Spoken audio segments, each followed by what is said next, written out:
Shut up, piggies! No, I feel like family here. We have so much in common. You know, Glenn, masturbation. Right on.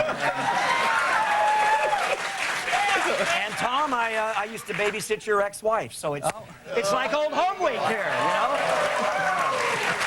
Wow. That explains a lot. Freddy Krueger, huh? Yes, Okay. Huh? Okay, so, you know, how's it going promoting the new movie? Freddy versus Jason. Wow, that's...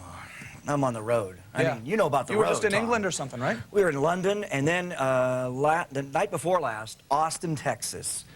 Out there in the middle of nowhere. It's like East Texas. I mean, there's like a barbecue stand across the street. They get 1,000 fans to pay $60 to see the first screening of Freddy versus Jason. Outside, 85 degrees, full moon, albino bats. They do all the trailers albino bats? Albino bats. Not just bats, but albino bats, yeah. And we're sitting out there, and it's me, the guy that plays Jason, Ken Kersinger, and the director, Ronnie Yu. Has it always been the same guy that played Jason? No, this is the new guy. New guy. Yeah, new guy. This guy's like a giant. This guy's huge. He's an NBA tall. And we've never seen it before with an audience. And it's hot, it's sticky, it's buggy, there's chiggers crawling up your leg. This audience was, they had been there all day dressed as campers. Camp Hack and Slash, sort of a mock Camp Crystal Lake, shorts, T-shirts. They went to handicrafts, a mock camp handicraft thing with Jason masks being made, handmade, Freddy gloves. They're all sitting out there, 1,000 of them, and they do all the trailers of Friday the 13th, all the previews to Nightmare on Elm Street. And then, right there in Texas Chainsaw Massacre country, the premiere of Freddy versus Jason, and they went ape. Oh, so cool. we knew we had a... Yeah, we got a good one on our hands. What's the movie? The movie's based in sort of more Jason territory, though, isn't it? It's in like, is it? Or well, it's as if Camp Crystal Lake is adjacent to Elm Street, to Springwood, any town in USA. But you know, it's a real simple plot. Teens have sex, I kill them. Teens have sex, Jason kills them. So.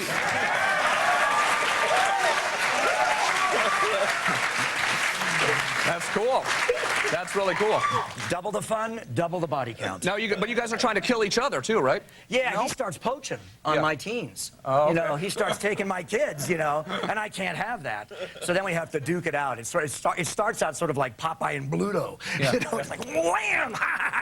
And then it's like and then it's sort of like Monty Python and the Holy Grail. You know, there's lots of amputee jokes, you know, and it kind of moves into Roadrunner and Coyote for a while. You know, at the end there, you know. Now, look, so you were a Shakespearean actor. You still are, I guess, when you started, and then you became Freddy Krueger. Freddy Krueger. What, I mean, were you expecting that to be? Well, you know, it's actually been great. It's actually been fun. You know, I got a younger fan base now. I get to work in Europe. I get to work all over the world because horror movies they travel well. You know, they're like action movies. You know, you can see them in any language, you understand them. It's real basic. And so it's fun, you know, to go to other countries and make movies and stuff.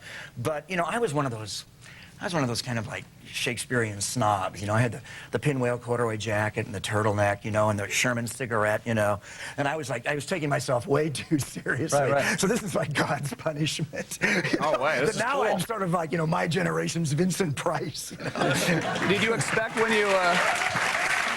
I mean, when you first did the first Nightmare on Elm Street, were you thinking this was going to be something that would span 20 years? And... Oh, man, I don't think any of us knew that. You know, Johnny Depp was in that film, and, of course, with the great Wes Craven, you know, who brought us the Scream movies. No, we knew we were making something good, but we ran out of money. You know, just before, I guess about the 9th week of the shoot, and we had to sell all the video rights to London just to finish the movie. Right. So we didn't think, we just wanted people to see it. We had no idea that, you know, 20 years later, I'd be doing that. I was doing a TV show then called V, and I sort of thought I was going to be America's, there was no Star Trek on American television back then. This is '84. And I sort of thought, '83, I sort of thought I was going to be like this sort of nerdy Dr. Spock for the '80s, you know, and I wanted to have something different and dark out there, you know, and the irony is that show got canceled. Right. We all know that show was cancellation. Cool, yeah, I love that show. Well, I had hair then, which looked kind of like Leo Sayer with a bad perm, you know. Now is the makeup effects different now, or is it than it was when you did the first one, or is it the same process of making Freddy Krueger? Freddy Krueger? I'm older now, so my skin's not as resilient. But I thought because of the new technology, I haven't worn makeup since '94. I thought, well, this will be, this will be cake. This will be, easy. I can do this.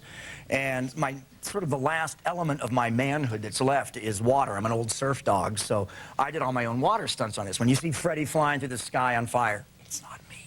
Yeah. But all the underwater stuff and the water stuff, because I have to go duke it out with the big dog at Camp Crystal Lake, so we're around water all the time.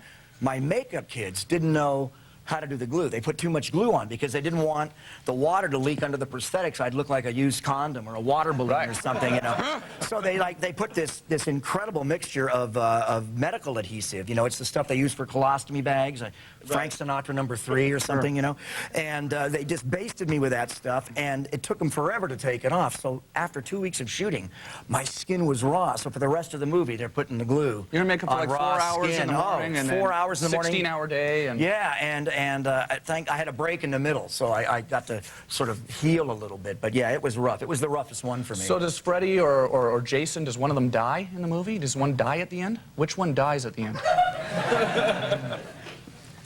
There's going to be a sequel. Oh yeah. Cool. So I can't tell you. I'd have to kill you. Okay. Cool. Yeah, okay. Glenn, you asked Tom. No. On the show, as I'm sure you've probably noticed, and I was wondering if maybe you wanted to come back behind the set with me. We got a lot of the props we keep back there, and we got some sledgehammers and stuff. We could go smash some back there. A little therapy. Just to take a couple of minutes. Here.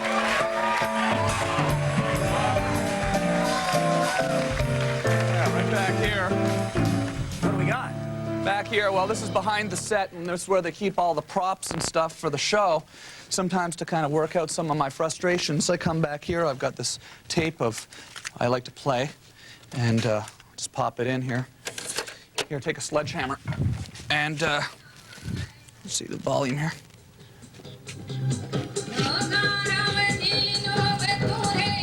There you go. Over here, we got this stuff. It's a nice size. Yeah, I got this computer and this microwave oven. Oh. The statue here. Here, look. Here. I'll start. Go. Yeah.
Love that. Tom, do you let Glenn play? No, Glenn doesn't get to play. I don't get to play. Oh.